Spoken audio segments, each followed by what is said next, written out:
you like a Würfel Reviews logo? If you do, then you might want to buy a t-shirt with the channel's logo. Just head to geekygoodies.com/würfelreviews and grab a t-shirt for yourself or your friends.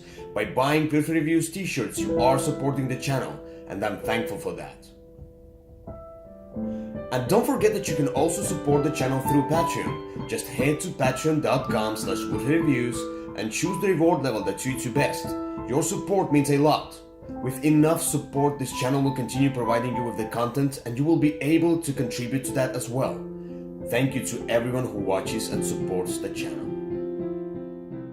Hello there folks, today we're taking a look at the game called Sakura. It's published by Osprey Games and the designer is Reiner. In this game, every year the emperor walks in the garden full of beautiful sakuras. And you as a painter, you want to paint a perfect picture of the emperor along those sakuras and in the garden as well. But there are other painters as well who want to be famous as well, and they are trying to mess up with you and get their picture to be the best. So let's take a look at how the game works. So Sakura is played over the course of several rounds until the emperor reaches the last Sakura space. Then the scoring occurs and then the game will end, and whoever has the most points, those tokens over here, will be the winner of the game. So there are 3 scorings in this game: the first tree, the second tree, and the third tree. And you get points based on how far or how near you are to the emperor over here. So how does it go? So each player will have those cards in his hand, and then each player will simultaneously choose one of the cards. Let's say something like that. Each player will simultaneously choose one of the cards. Then you will all reveal those cards. Let's say those cards, if it was a 4-player game, those cards were revealed. Then based on the lowest initiative number, so for example, starting from 2, that player will resolve that card. Then number 15, number 23, number 33. Extremely easy. These are your pawns over here. So the movement goes like that, but the movement can be back as well. And what are those different cards and symbols that we have here? For example, if you play this card, this symbol means the emperor. So you will move the emperor backwards 1 or forward 1. So just go forwards or backwards. If the emperor bumps into the player, that player will lose one of the victory points, and that player is banished 3 spaces away. Or if that player bumps into the emperor, the same rule applies. Then the second thing over here is your movements, and you can move yourself now. Let's say it was the white player, so the white player can move 1 forward or backward, but basically it's only moving forward from here on. So the thing about this one now, when you move, and let's say the situation was something like that,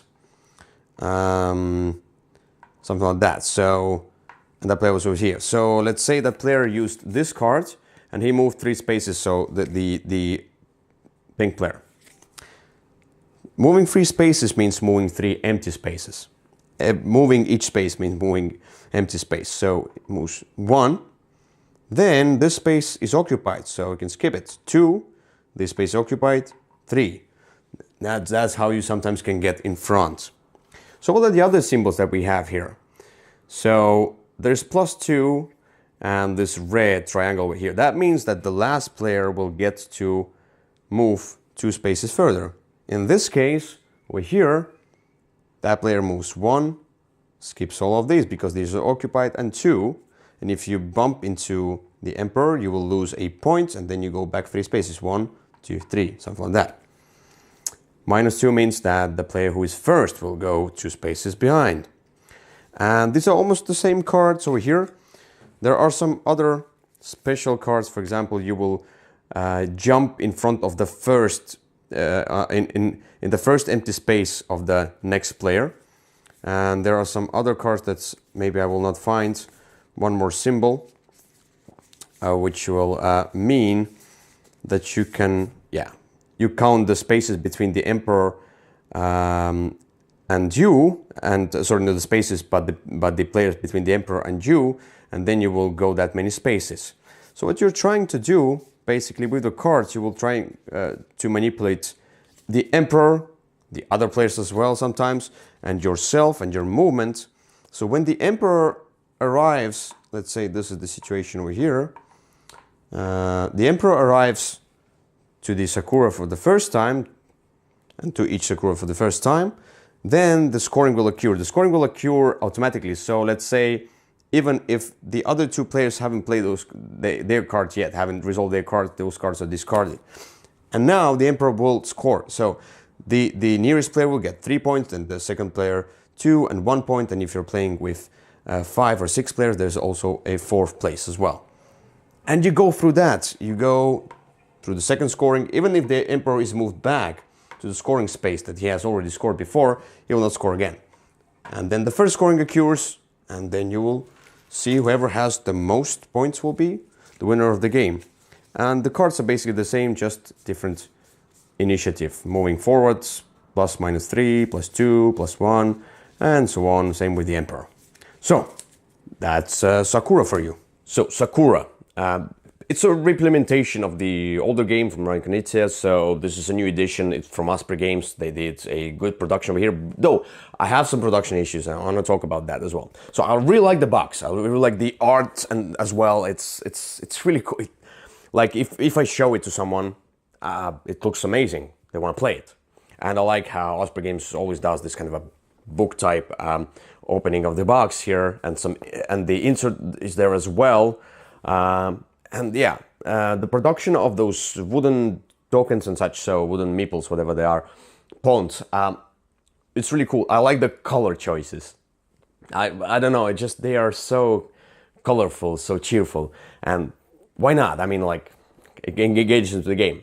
The production of the cards is not that good in my opinion, though, because they kind of stick together. They feel cheap and they feel really thin. So that's where I kind of want to ask, why did they do that kind of a production? Because they can do better. Yeah, the cards are not good in this game. And the board, the problem I have with the board is that it doesn't stay flat on the table. It bends, and then I try to fix it somehow, but it's impossible. So they kind of need to look into that in the further productions of their games when they do the board, to make it stay flat on the table. It should be already caught in the pre-production, you know. They should kind of up their level of the production over here with some games. Otherwise, you know, there are so many games out there, so many companies that do great production and so on. Of course, many of them do the Kickstarter, so they get the money, enough money to get the great production, but still. Anyway, I still believe in Osprey Games. I'm just a complaint, but I think it's a good complaint over here. Now we talk about the gameplay. So I play this with a mixture of players. So I played it with gamers, I played it with non-gamers, I played it with my colleagues who are not into games at all. So, and all people like the game, but gamers were not so engaged in the game because, and I'm going to talk about it in a moment, but on the other hand, the non-gamers were really satisfied with the game because it's extremely simple. You have those cards in your hand, you play a card and you do what the card says, basically. That's the thing. Of course, the cool part of that is that you simultaneously choose the cards, put it in front of you, and then you reveal, and the initiative, which is really cool about this game, there's that initiative. There's no player order. It depends who has the lowest number, that one goes first, which can mess up your gameplay a lot. I mean, like, somebody does that and that, but you can anticipate that as well, and you can prepare. It is like kind of luck-based, but it's luck-based based on the players themselves. So the players themselves influence each other, and kind of that creates that randomness, which I really, really like. It doesn't have that kind of draw a card and see what happens kind of randomness. So, which is this one is cool about this game. Now, the problem I have though is that when you play it, basically you play the card face down and then you reveal and then you do the card and that's it. Sometimes nothing really engaging or funny is happening. So sometimes you just move around and you're kind of have this kind of a peaceful moment, and you move towards that, towards the end with the Emperor pawn and with your pawns. You want to stay close. So sometimes some turns are really boring. So you kind of sit there and they're like, and the game goes on. It's at least I don't know how we played, but maybe we played slower, but this game takes more time than it should sometimes, because of those kind of a boring turns, and the time goes on and you kind of feel it.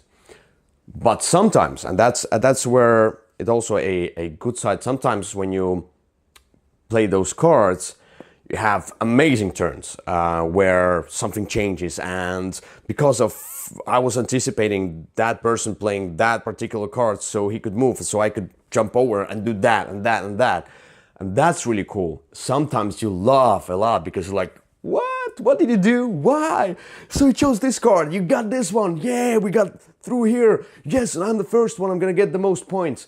So it has those moments over there which are cool, but it's like half of the game or less than half of the game, these are those really cheerful, cool moments, and then half the game is that boring kind of a just move forward thing over there, just play a card. So there should be more of that cheerful moments, there should be more of that balance, because the game drags on sometimes, just in my opinion. So I played it with a bigger group of players. I haven't played it with, I played it with 5 and 4.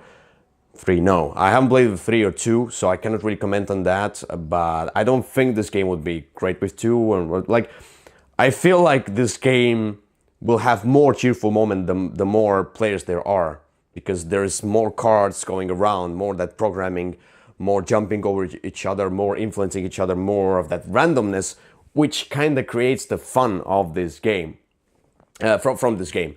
So overall, I enjoyed it for what it is. It's very light game. You go into that just knowing that it's really cool for non-gamers. I mean, you can explain it. You can explain the symbols. They will understand that. There's no text on the cards, so it's language independent as well. So the variability, basically as much as, for example, Ticket Ride has. I mean, like, for me, the light games don't need to have like kind of expensive or extensive variability, because there shouldn't be many components. That's the purpose of the light game. So yeah, it's kind of an introductory game. It's a family game with that little bit of that screwing each other and so on.